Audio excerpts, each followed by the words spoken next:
Okay, competency statement 1. So the first step is you're going to download the template. It's going to pull up here and you're going to open it. Okay, I'm just going to make it a full screen. So the beautiful part about your CDA is no two CDAs will look or sound the same because they are based on your experiences and your thoughts. So what you're going to do is for CS1A, you're going to reflect on the menu that you collected.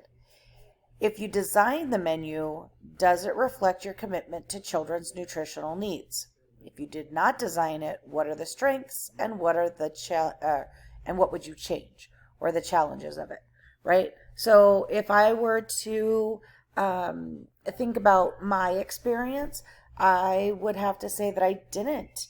I've never had to create the menus for my classes that I've taught, right? We usually had a kitchen manager. When I became a director and a food manager, then that changed. But my earliest experiences, when I was a teacher, is I did not have control.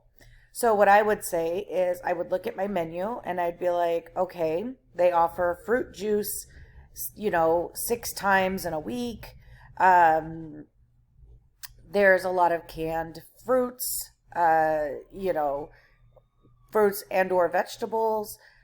So you would look at it and you'd be like, okay, well, what could I change? And then you would say, okay, I would, instead of fruit juice, I would replace it with a fruit.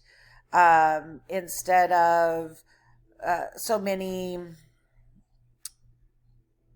processed foods, I would change it for yada yada. So you would look at it, you would say, hey, it's great that there's diverse food, right? Or you would look at it, you would say that there's too much processed food, or hey, this is a great combo. They've got fresh fruit combined with alternatives, right? Maybe a canned, because let's face it, fresh fruit costs more, it expires quicker. So the cost is beneficial to buy canned. The health reasons, it's better to have fresh. So anyway, you would talk about those. The next is CS1B. And now you're going to reflect on the room environment in which your verification observation will occur. So whatever room you're in, or whatever room you're going to be observed, you are going to, you're going to talk about it. You're going to think about it. So how does your room design reflect the way that you believe children learn best? So is it designed where children can interact? Is it wide open spaces? Is it centers? Is it you got to look at it, right? Does it provide opportunities for imagination and creativity? If the room was not designed by you, then what do you see its strengths and what do you see as challenges? CS1C is you're going to reflect on your weekly plan.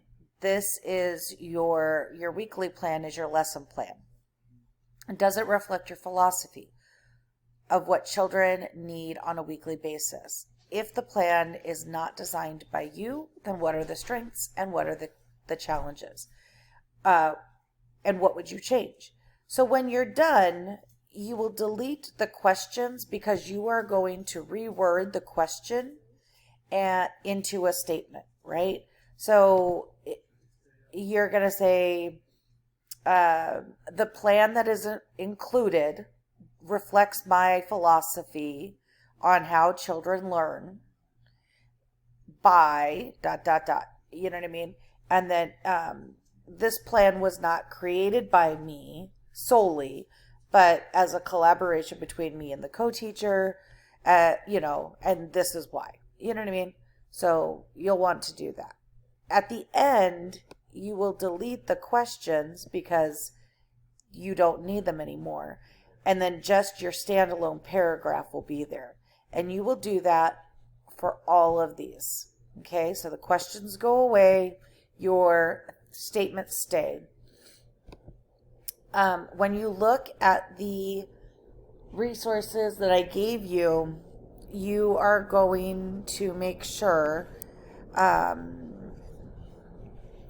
when you look at the resources that I gave you, there is the front or the packet that has all of the competency statements included. And so you are going to take away these directions. Okay? So those go away.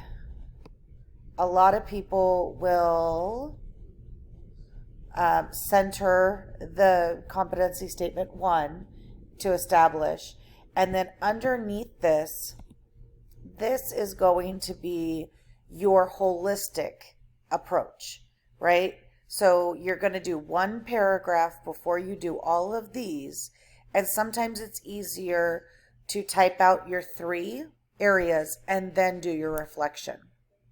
So you're going to type them out, and then it's going to be something along the lines of why is maintaining a safe, healthy learning environment important to you? And so now you just talk about it holistically. Like, you can say something along the lines of establishing and maintaining a safe, healthy environment is important to me, as children and families need to feel safe while in my care, right? And I do daily health checks, I do safety checks on the equipment. You could talk about all the things that you do. Okay, that is number 1.